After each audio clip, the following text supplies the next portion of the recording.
আচ্ছা, আমার দিকে তাকায় ভাই, মানে সবকিছু মিলে এই প্রচারণায় মানে কেমন হচ্ছে এই সময়টা আপনার? ফুটবল যে পরিবর্তনের একটা অঙ্গীকার বা প্রতীক, এটা কিন্তু এখন প্রমাণিত। ঢাকা 14 আসলে ফুটবল মাঠে নিয়ে স্বতন্ত্র হিসাবে, যদিও আমি স্বতন্ত্র এখন, আমি 2018-তে এখানে ধানের শীর্ষে নির্বাচন করেছি। আমার বাবা বহু মেসে খেলেন, 5বার এমপি ছিলেন।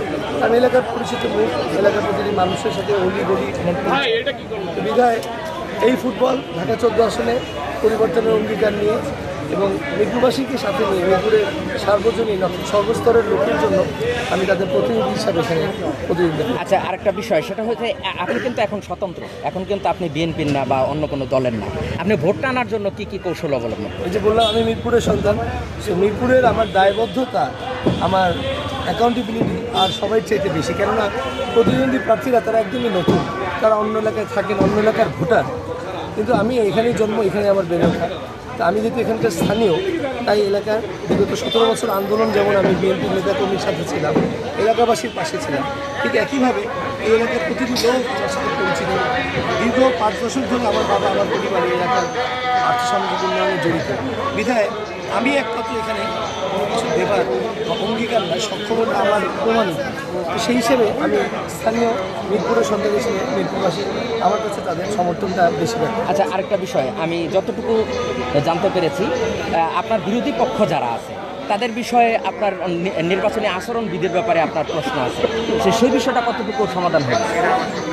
আমরা নির্বাচন আচরণ যতটুকু লঙ্ঘিত হচ্ছে আমরা জানাচ্ছি নির্বাচন কমিশনের রিটার্নিং অফিসারকে, থানা নির্বাচন অফিসার। যেমন আপনি দেখবেন যে বিলবোর্ডগুলো সব দলেরই 20টি নির্বাচন আসলে 20টি বিলবোর্ড অ্যালাউ বৈধ, সেখানে দেখবেন কয়েকশোর উপরে বিলবোর্ড। কাপড়ের তৈরি বিলবোর্ড যেটা দেখবেন অনেক, পাশাপাশি অনেকে ব্যানার কেটে ফেলছে, ব্যানারের সামনে ব্যানার লাগাচ্ছে। এগুলো তারা আমলে নিচ্ছে না, কেন নিচ্ছে না জানি না। নির্বাচন কমিশন কেন জানি ধীরে ডালা গতি, তো তাদের লোকবলের অভাব কিনা নাকি সদিচ্ছার অভাব এখনও বোঝা যাচ্ছে। আমরা অভিযোগ করছি, না হলে প্রধান নির্বাচন কমিশন বরাবর আমি অভিযোগ করি। আচ্ছা, আরেকটা বিষয়, সেটা হচ্ছে আপনি নির্বাচনী প্রচার করতে গিয়ে আপনি কোনো প্রকার হুমকি বা কোনো বাধার শিকার হচ্ছেন কিনা? না, প্রতিদ্বন্দ্বী প্রার্থী কিছুটা আমার নামে মামলা দিয়েছিল। এই ধরনের ফালতু রাস্তার ঘটনায় ব্যানার নিয়ে সেখানে প্রার্থীকে জড়ানো, এটা হয়রানি।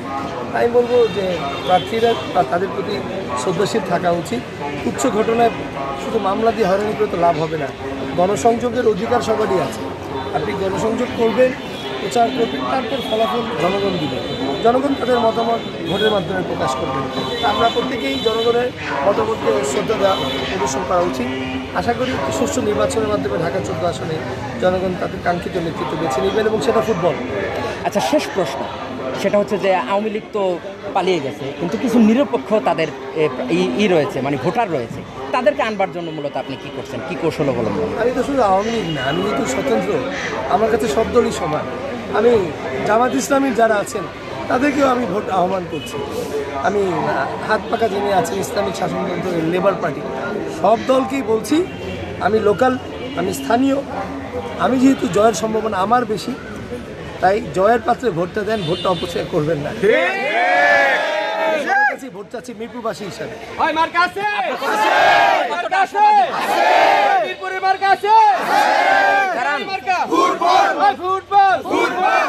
জয়ের ব্যাপারে আপনার কতটা আশাবাদী? দেখেন, মিরপুরে আমরা যারা ঢাকায় যাই স্থানীয়, এই স্থানীয় ভোটই প্রায় অর্ধেক। আমি একটু স্থানীয় ছেলে, আমার তো একটা অগ্রাধিকার ওখানে থাকছে। পাশাপাশি আমি এতদিন বিএনপি রাজনীতি করে আসছি, তো বিএনপিতে এই রানে বামে দেখছি বিএনপির নেতাকর্মী আমার পাশে। তো বিএনপি, স্থানীয় ভোট, সংখ্যালঘু ভোট, আমি আপামর সর্বসাধারণে আমার কিন্তু গ্রহণযোগ্যতা আছে। সেটা একদিনে হয়নি। আমার আর্থসামাজিক উন্নয়নে, মিরপুরের সামাজিক উন্নয়নে আমার অবদান আছে বিধায় আমি আশাবাদী যে আমি পরীক্ষিত, অভিজ্ঞ এবং আমি প্রমাণিত। তাই সোহেল আবুবকর সিদ্দিক সাজু ফুটবল মার্কা সাবেক সংসদ সদস্য সেখানে ছেলে, আমি মিরপুরের ছেলে, মিরপুরবাসী, মিরপুরের সন্তানকে বেছে নেবেন বলে আমি আশা করি। ধন্যবাদ।